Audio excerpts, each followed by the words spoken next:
Live from Iowa Basketball Media Days, this is Locked On Hawkeyes. Why Ben McCollum's team in year number one has a chance to be special, plus some football talk today. Locked On Hawkeyes.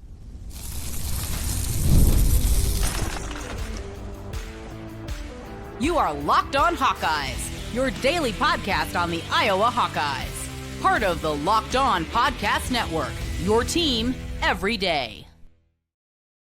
Hey, welcome in. I'm Trent Condon, live from Carver Hawkeye Arena, and this is the Locked On Hawkeyes podcast. Thanks for making Locked On Hawkeyes your first listen every day. I've been covering the Hawkeyes for over 20 years on the radio, including currently on the Iowa Sports Radio Network. You can catch me each weekday from noon to 2 in stations in Sioux City, the Quad Cities, Iowa City, Cedar Rapids, and our flagship 106.3 KXNO. Today's episode of Locked On Hawkeyes is brought to you by Game Time. Download the Game Time app, create an account, and use code LOCKEDONCollege for $20 off your first purchase. Today, we are going to hear from a couple of the big tenants for Iowa basketball coming up this season. We will talk to Bennett Stirtz, the preseason All-American candidate at point guard for the Hawkeyes, and also a conversation with the head man. Coach Ben McCollum will be joining us here on the show. We got plenty to talk to on the basketball front. Media Day here in Iowa City. But before that, let's talk some football and take a look at this matchup against Penn State. Nittany Lions come in, as we've talked about all week long, a wounded animal, I think more dangerous than they were before the firing of James Franklin, as we talked about yesterday, and you every dayer certainly know that. But as I continue to go through it and look at this Penn State team, obviously it has not gone well the last 2 weeks, and you really can't even consider 3 weeks. I understand. It was a big game. It was another loss for James Franklin's squad in a top 10 showdown with Oregon. Still, that was a game where they battled back, forced overtime, had the lead in overtime. You can't consider that one with the other two. But going out to UCLA, a team that themselves had just fired their coach, and Deshaun Foster had just been fired, what happened and what transpired in that football game? They, again, came roaring back in that game and had opportunities, just couldn't get stops late, as it was a whole lot of tremendous offensive play by Imaleva and a whole lot more there. So that was a big part of the conversation. And then last week, I mean, even more maybe inexcusable, losing back at home. The Vultures were certainly circling, and yet to have it play out in that fashion, to lose to, at best, an average Northwestern team at home, that one was the most head-scratching, I think, of them all. Franklin's gone, and now it is going to be Jim Knowles trying to figure out what's gone wrong with this defense, what they're doing with Kolanecki and the offense. This is still an incredibly talented team, and I know Grunkmeyer, the new quarterback, there's going to be a lot of talk about him and what he's going to look like, what he's going to be at that position, walking into this environment at Kinnick Stadium. Still, I look at this squad and I look at this matchup and you dive into the numbers, they don't marry with what we've seen on the field these last 2 weeks. This is still an incredibly talented team. You start in the backfield and what they have with that two-headed monster and just the behemoths that they have. Now, Allen is just a tremendous player, and they got really two of the best running backs in the country. I mean, when you go through and you look at the guys and what it costs to bring both of those guys back for another season, Allen and Singleton, Allen's an averaging nearly 7 yards a carry. He's got 7 touchdowns, 6 touchdowns this year for Singleton. And you have to anticipate that's going to be the game plan. They're going to line up here and they're going to play some bully ball. They're going to take the ball out of the hands of Ethan Grunkmeyer. They're going to make this a fist fight. I mean, that has to be the game plan for Penn State. And now can Iowa hold up? We talked about the defensive line.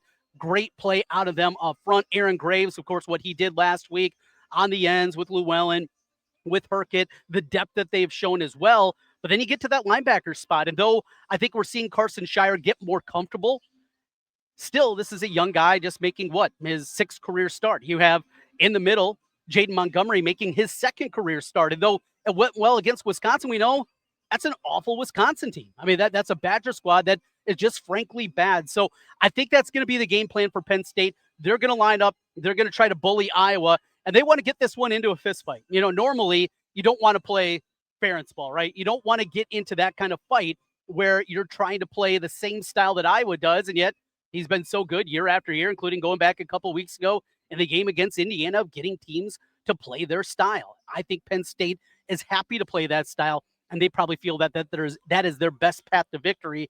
Make this thing ugly. Make this thing a dogfight. And if you can do that, hang around, maybe they're the ones that then make the play late, as Indiana did a couple of weeks ago. Mention some of those numbers. And even with all the tumult all the issues for Penn State this season. These are some numbers I think that are pretty eye-opening. Still, these are from Pro Football Focus. Penn State is still power ranked the 17th best team in the country. Yes, the rankings are different than what you see in the AP poll or the coaches poll, but this is a measure of what you did coupled with the roster talent that you have. And even minus Drew Aller, this is still a team that absolutely has talent on both sides of the football. How about defense? Well, they didn't lose any. Well, they lost one guy. One of their better defenders is out. Still, this is the 5th ranked defense by the power rankings of Pro Football Focus. Even the offense that's had concerns is 21st in the country. Strength of schedule has not been very difficult, but I think that says a lot to you at this point in time. Another thing, this year, over 54% of the plays, for Penn State have been in the passing game. Do not anticipate that's going to be the case, obviously, in this one. Anticipate we're going to see a whole lot more of that ground game, as we mentioned there. I think we're going to have a 4-quarter game. I don't think this thing's going to come easy. The quit factor that maybe was there a week ago for Penn State, I do think you see a bounce back, much like we saw from UCLA. I think this is going to be a Penn State team that maybe is reinvigorated. And though frustrated, disappointed, whatever adjective you want to use for the loss of James Franklin, this is going to be a team that is going to be ready to go and ready to fire right away. We continue here, Locked On Hawkeyes, and we're going to hear coming up next from Bennett Stirtz. He is the All-American preseason point guard in from Drake. We'll talk a little bit about him, about the way camp is gone and getting ready for the season. They already had a secret scrimmage that wasn't very secret as the numbers got out. We'll talk a little bit about that and a whole lot more. The All-American Bennett Stirtz, he joins us next as we continue on the Locked On Hawkeyes podcast.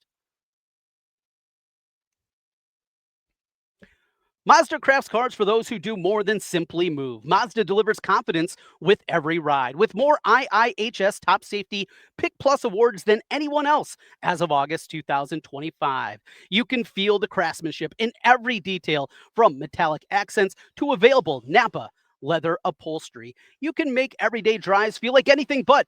From smooth handling to great control. And with all-wheel drive standard in every crossover SUV, you can drive with confidence through almost any season. Like our players, we sweat every detail because when you make every move count, impossible becomes irrelevant. Mazda, move and be moved. Today's episode is also brought to you by Peloton. Peloton is shaping the future of fitness with the brand new Peloton cross-training Tread Plus, powered by Peloton IQ. It's their most advanced equipment yet, designed to give you real-time guidance and endless ways to move, whether you're running, lifting, or cross-training with your favorite instructors. This is training reimagined. Peloton is built for breakthroughs with tools that help you plan, stay motivated, and reach peak performance. I love Peloton HQ system delivering real-time strength coaching. I need it. And it actually tracks your reps, suggests the right weights, and corrects your form, making every rep safer and smarter. And how about this? The swivel screen is an absolute game changer. You can go from running on the Tread Plus to strength training without missing a beat. Let yourself run, lift, flex, and push forward. Explore the new Peloton cross-training Tread Plus today at onepeloton.com. That's onepeloton.com. Joined by Bennett Stirtz. Bennett, good to see you here in person. And after watching you over in Des Moines, our flagship KXNO, now you're over here in Iowa City. So let's start right there. Going through it, your final year on the hardwood and making yet another transition. How's the transition gone and going from Des Moines over here to Iowa City now? Yeah, it's been pretty smooth. People are great here. People are great in the state of Iowa in general. And it helps bringing 6 guys over from Drake. So, yeah, it's been smooth and it's been super exciting. You know, you look at the transition that you guys made a year ago, making that move up from D2. Coach McCollum said he thought you guys would be able to translate, but he wasn't real sure. Were you sure? I mean, making that move, I know you love hearing you talk about Coach McCollum and that, but were you sure that, hey, I'm moving up to the D1 level, or did you have that, hey, this is not going to be a big deal for me? I actually didn't have a clue if it was going to work or not until the first game of conference play, and ended up working out. And I think that's what we're taking it this year, just having the confidence, but a humble confidence, not thinking too highly of yourselves and not having too big of an ego, and just being humble about the whole process. You make your way over here. You mentioned 6 of you guys coming over from Drake. That transition, it's different. Now, you've gone through it back-to-back years and coming with a group of guys that you already knew. But tell us a little bit about some of the new guys and helping them, being that leader and understanding what coach wants, what the staff wants, and being able to be that kind of leader as everybody doesn't have to go into this kind of eyes wide open. Yeah, it's you kind of have to be consistent with it. You can't have too many off days, but it helps that you have 6 guys because we brought 4 guys over from D2 to Drake, and that was easier to establish the culture. Now we have 6 guys who's been in the Max program um, for a year now, and the whole staff has been for a year, so that helps. So it's not just me, but yeah, there's going to be some hard days. There's going to be some good days, and that's part of it. And it's what you do on those hard days that makes it all better. You guys don't mess around. I've seen the videos, talk to coach, and you guys put in the work, that off-season work, and what you guys do. Now that's just what you're used to because you played for Coach McCollum for 4 years now. But some of the new guys that mentioned, I see Cooper down there.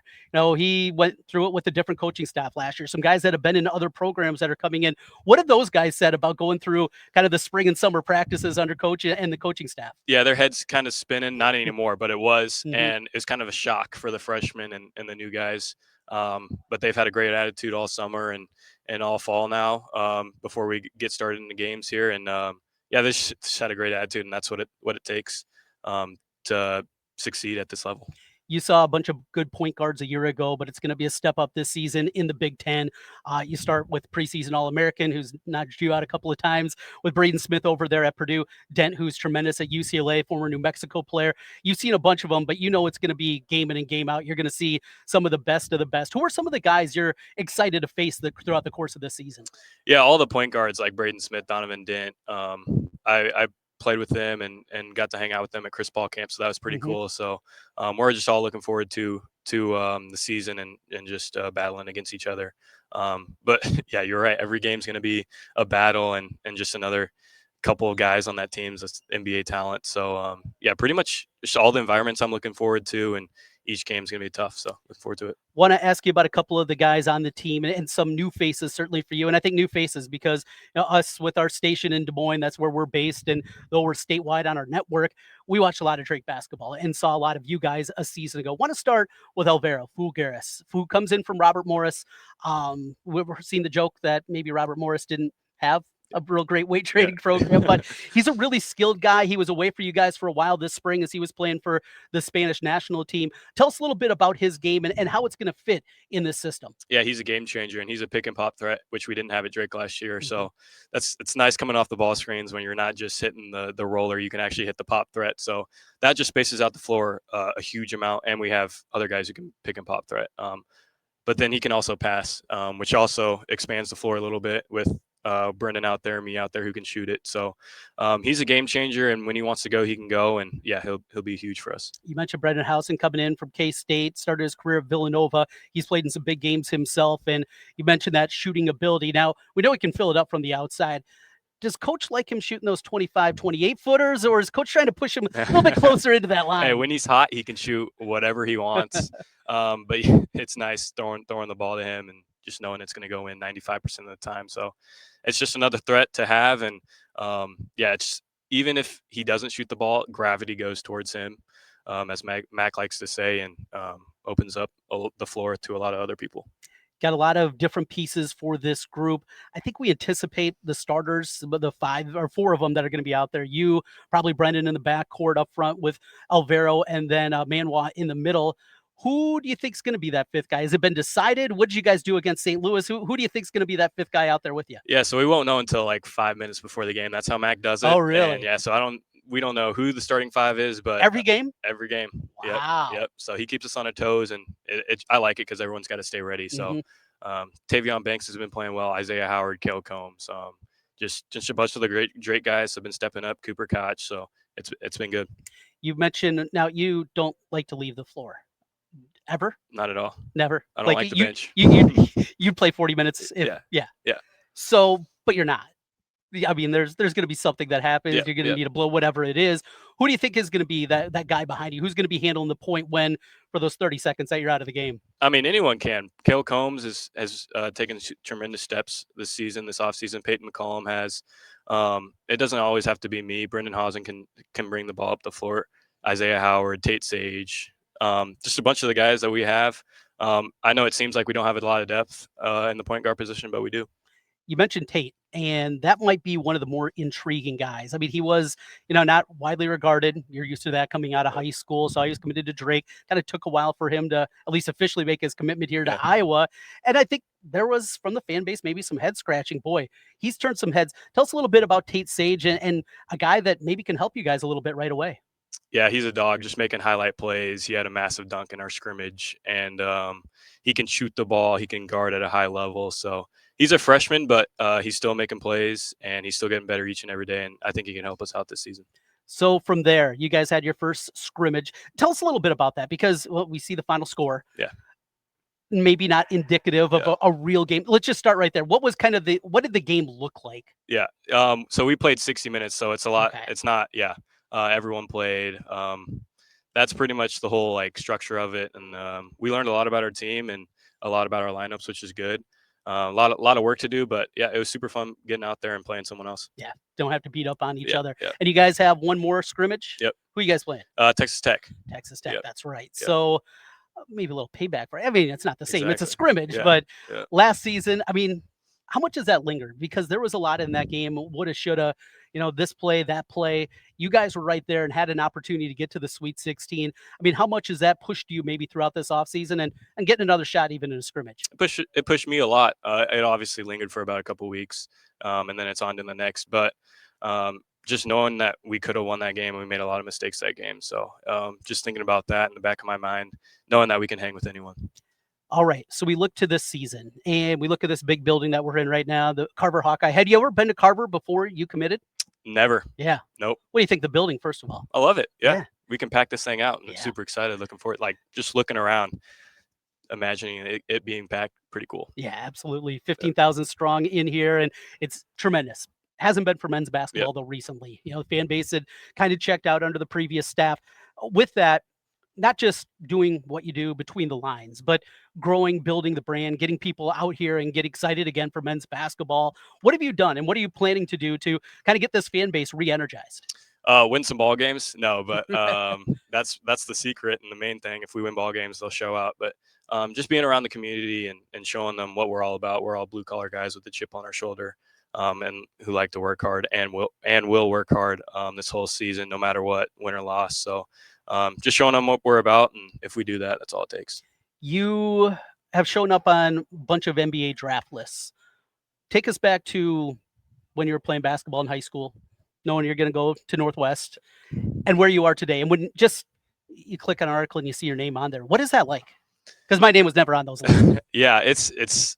I don't believe it. It's still kind of a shock to me, and it's cool to see my name up there, but it doesn't mean anything. I haven't played a game in the Big Ten, and I haven't proven myself like I think I will or should. But it's obviously cool and makes me want to work even harder. All right, last thing for you, Bennett, and you come from Des Moines. That's where I've been last 20 years. Started here college longer than that ago. What's the place? You got a restaurant, you got maybe a quarter spot that you like to hang out with. What do you miss about Des Moines as you're now over here in Iowa City? Is there anything that you got a hankering for, anything like that? Drake Diner, we always used to hang out there. Yeah. It's okay food, it's average food, but we had some great memories there as a team. Breakfast is good. It's good food. But just the memories we had hanging out with the guys there. That's the spot. Drake Diner, there it is. Hey, good hanging out with you. Good talking with you. Yeah, thanks so much for having me. Yep, that's Bennett Stirtz, the preseason All-American for the Hawkeyes, as he joins us here today. Welcome back.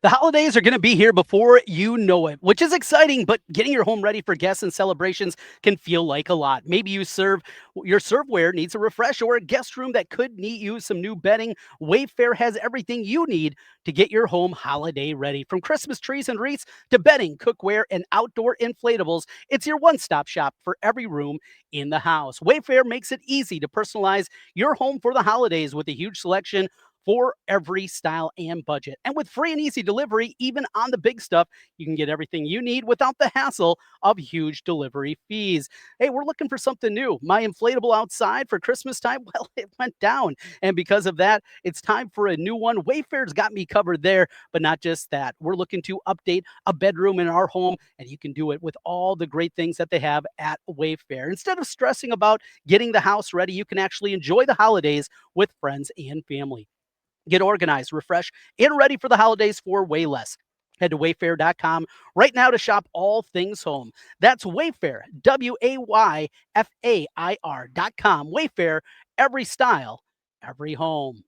Today's episode is also brought to you by SupplyHouse. When the opening whistle blows on a new repair, get your crew moving forward with SupplyHouse. Order today and see parts on your doorstep tomorrow. Over 280,000 plumbing, HVAC, and electrical items from the most trusted brands in the business. Their real-time inventory and honest lead times keep you from punting projects, while their industry-leading customer service always has your blind side covered. Need parts fast for a project? SupplyHouse has next-day delivery. Talk about a game changer. The part finder tools and 3D schematics can save you hours on jobs where every detail matters. And their trade master perks like priority shipping and dedicated support make the whole process smoother.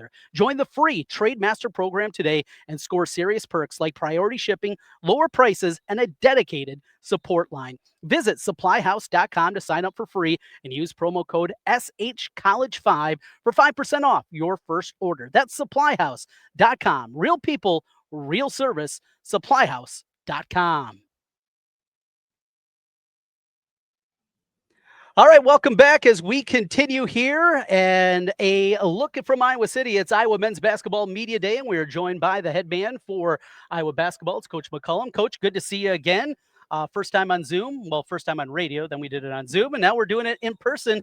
Good to see you here, and really an exciting day for Iowa basketball. Yeah, absolutely. You know, it starts to kick things off. You can kind of feel it, you know, where you get your first game. And, you know, I think our guys are ready for that. They're excited for that. And obviously, you know, we're trying to create some buzz around Carver and get the fans out. Had an opportunity to talk with Bennett a little bit earlier. I think he's excited about your guys' next scrimmage against Texas Tech and maybe getting another opportunity against those guys. It's just a scrimmage, but you know, a lot of people, there was a lot of play that saw the final score from the scrimmage and probably didn't paint exactly the full picture of what happened against SLU. So first of all, just explain to our listeners a little bit about that. And it's a scrimmage. Yeah, there's score kept, but probably doesn't tell the whole story. Yeah. So this is how I do scrimmages, and I probably am a little bit unique.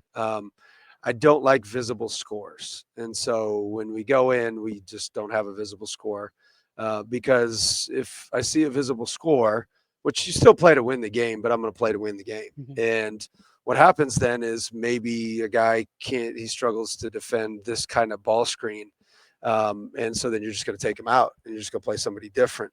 But in these types of deals, I just think that crushes confidence so quickly. So what we've done historically is we don't really scout the scrimmage, and we just kind of go in. You know, we'll show them a little bit of film, but we go in fairly blind, and we try to stick with our basic coverages, whether it's our ball screen coverage or our switches or whatever we're supposed to do defensively, and then offensively, same concept. You know, we've been working against a show all year, and which is, you know, our coverage essentially where you show on a ball screen. And they switched, and we haven't worked on switches. And so, and they press, and we haven't worked against press, which is fine. That's a good thing when you kind of struggle through that. You know, I don't know I don't even know what it was after the first couple. And then we subbed quite a few guys after that. We might have been up after the first couple. I'm not sure. It's irrelevant in regards to the score. The good part is and why we wanted to scrimmage them is you get exposed at some things, and that's the goal, is to get exposed and then to fix it, solution find, and then move into your next one. And then your next one, you're going to scout a little bit more.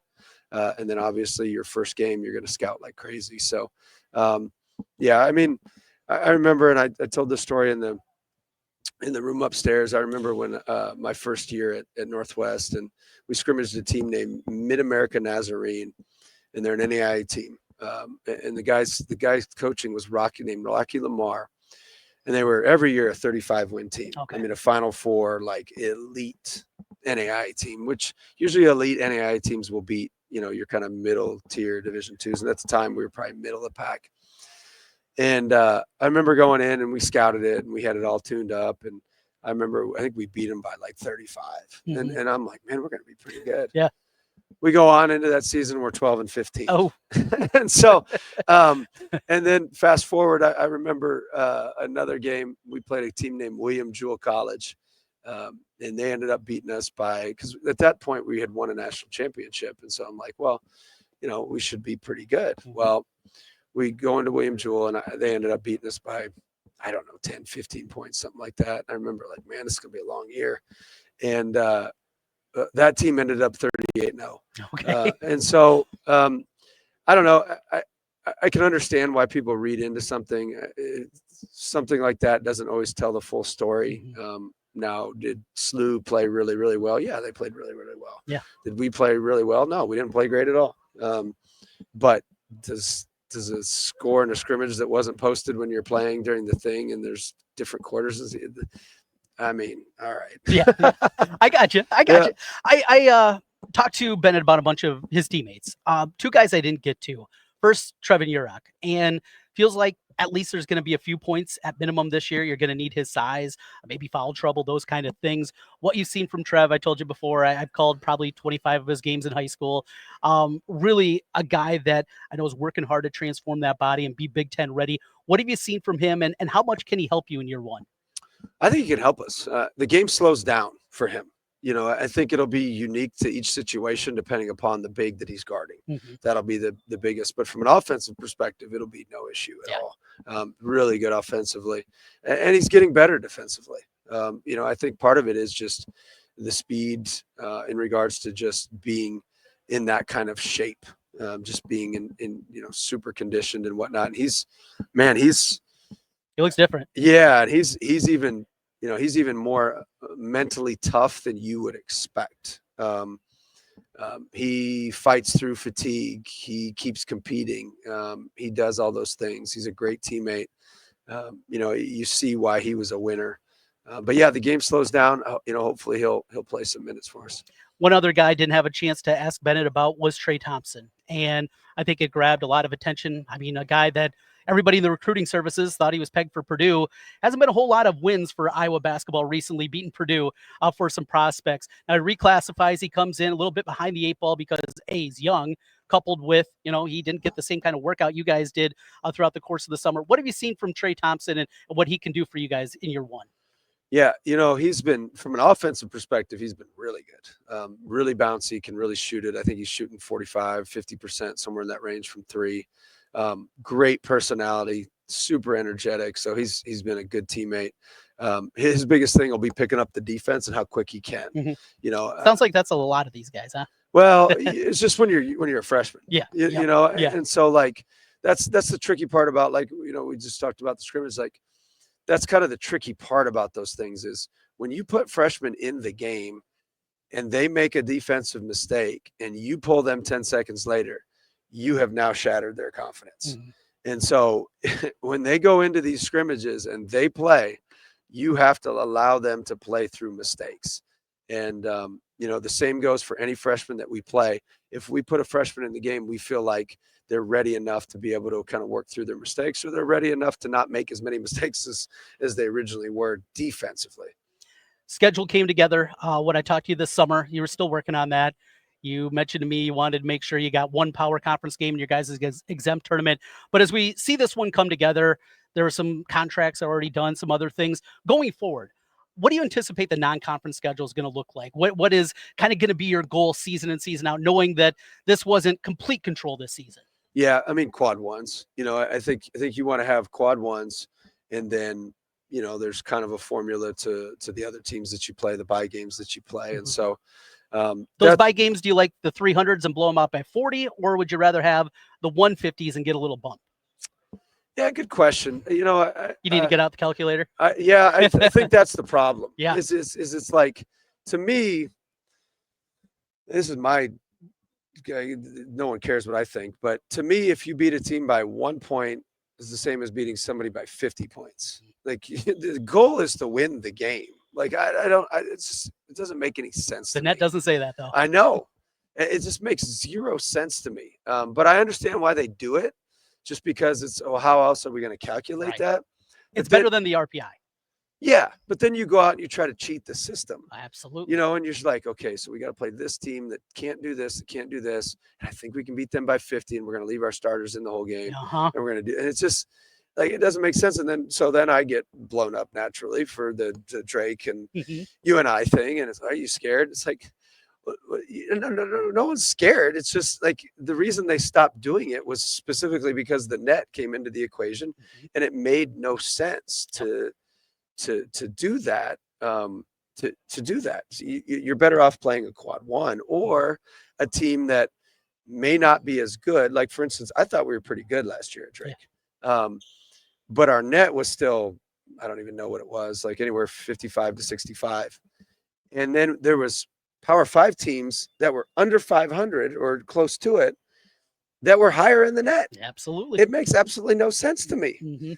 And it's, but that's what it is. And so you're in a power conference now, though. So like, if you're trying to predict the future, you want to play a power conference team, because naturally they'll play in a power conference, and that power conference will naturally inflate their net ranking, which ultimately helps you make the NCAA tournament, which is kind of your goal. So long explanation, but you know, I get blown up for that all the time. I don't necessarily, people will tell me, this Drake fan. And then one of my buddies did it. Northwest Missouri he sent me my SID, and he sent me a thing that he posted, because he was a UNI grad. Okay. Said, Yep. He posted something like, I expect more out of Coach McCollum. I'm like, dude, we need to keep doing this. It's Colin McDonough. I'm calling him out. Yeah. Do we need to keep down this I know path? Colin. Oh yeah. Because he was just joking. Yeah. Because he knows, but it doesn't come across like a joke. Right. Anyway. Well, Coach, we are out of time. I could talk schedule with you all day long. Oh, yeah. I absolutely love schedule stuff. Good catching up with you Awesome. again. Thank you, sir. We'll do it again real soon. Good to see you. There is Ben McCollum, the head man for the Iowa Hawkeyes. We're live here from Iowa City, Iowa Men's Basketball Media Day, Hour 2 coming up next.